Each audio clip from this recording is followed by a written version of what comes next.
Good morning, good afternoon, good evening. Welcome to Modern Woman Profession. Today we got a nice video. So let's see what it say. You, there. What is your profession? We have another text visit today. How do you go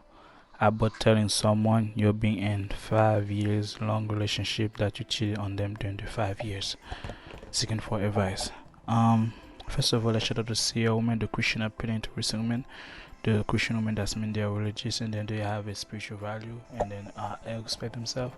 Appealing that's mean that they have a way to treat themselves like dress up wise and then not to sexualize their body. And realistic they don't have unexpected realistic like realistic, like for example to have 300K a year or to have a $4 million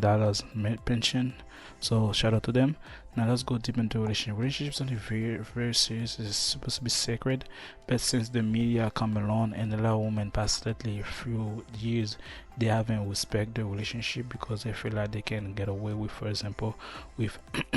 paternity fraud, and then they can have a baby daddy to support them, so that they'll take their vows seriously, especially once they have a kid, they choose the kids and to frame that the narrative that they're the victim, and then paint it that a man is the one that's that's that's put them in that situation. They put them on that field where they cannot do anything, and they play the role as a victim. As a man, to protect themselves as often as you can, and as you can tell, for someone in a relationship as a married, if you don't love that person, let them go. That's a first fair trade or fair responsibility to do, because once you have a relationship and then you're married, your partner supposedly suspect you to or give you credit to be with him or her exclusively, not with anyone else. And then once you're being sharing your body with someone else outside the relationship, you feel like the other person feel guilty or violated or feel nasty or dirty because they feel like you're not really pure, and they feel disgusted because they feel like they're impure, and then they're nasty, and then they don't feel like they value themselves, and that's a one way to demoralize a person spiritually and also physically. The person not gonna take the relationship seriously since you break that vow, and also you make a lack of trust and the all other sex. For example, if you've been in a relationship and you find out that person cheat, and then that at the end of the day you are the one that's doing all the work, and then you find out that person cheat, that break a lot of confidence for you the next time you're going out there, and then you're going to have another relationship down the road, which is not fair for both of you, because at the end of the day when you go to the next relationship, you're gonna make that person like pay for the what your ex did to you for the previous year. And then if you don't go to therapy or the serious prayer or forgiveness, so you always gonna be treated, even though you hear the name of that person or you see the faces or anything that's your next relationship gonna be in, and the person that do something, you feel like you're gonna be overprotective, and you're gonna be guard your guard, and you're gonna feel like another reason to break up your next relationship, and so on, and the cycle continue. And then God, if you love somebody, and then tell them straight up point, say I love you, but I don't feel like I want to be in a one time relationship, or only you, I can see someone else whenever, and that person agree with you, okay, go, fine, that's good. But if that person not okay with you, let that person go. But most of the time women always love men that's always cheat, so basically she probably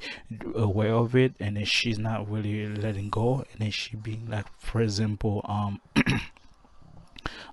share that person. But the title doesn't say if a guy or a girl, but the title say if they've been in a relationship for 5 years. That 5 years of dishonesty, that's 5 years of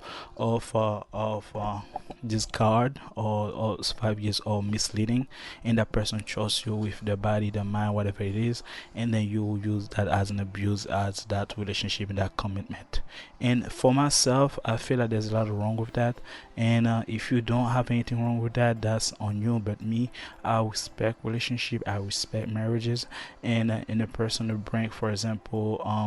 on a bad experience. Some people has trauma toward the likely when they're a young teenager, where they see their father or their mother being abused, and they feel like the person that they go around always be a victim, and they feel like they don't want to be that person, so they feel like entitled to do such and such X and Y, so where they can do whatever they please in the relationship, and which is a kind of good because you got freedom to whatever they want, but another way you gotta spread your vow, which is like if you're not um being honest with that person, because when you go there and then have your fling and then go and then lay down for the person, you can bring STDs, you can bring disease, you can bring babies that outside the relationship, and the next thing you know, you got an extended family, and then you be in statistic that the person that have a child out of wedlock, which is a dangerous situation, because now your lineage and your bloodline is gonna be messed up to eternity, and next thing you know, you feel like responsible. And then the point of the matter is, since you break that trust in a relationship, you can never ever put a unit up front between those two people if you have a kids outside the relationship, and if you pay attention to that. And guys, as you know, as a man, you should always protect your mind, protect your body, protect your soul, and then vet that woman properly. And then as women profession, that's women profession, what they do, they vet men for them to they can take the most advantage of that, so they don't feel a relationship as a commitment, they feel like as a retirement plan. So for example, most women, those they with you, and they have their phone at night, texts with the ex or a side person, and if that work, they have their husband work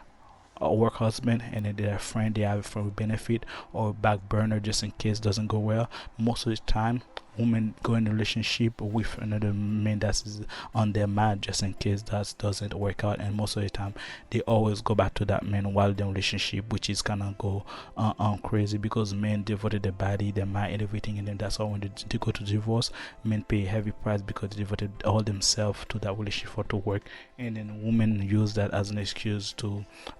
penalize the men and then to take most advantage of it, because the men don't want to leave the relationship. And if you like my video, give it a thumbs up, subscribe, and What is your profession?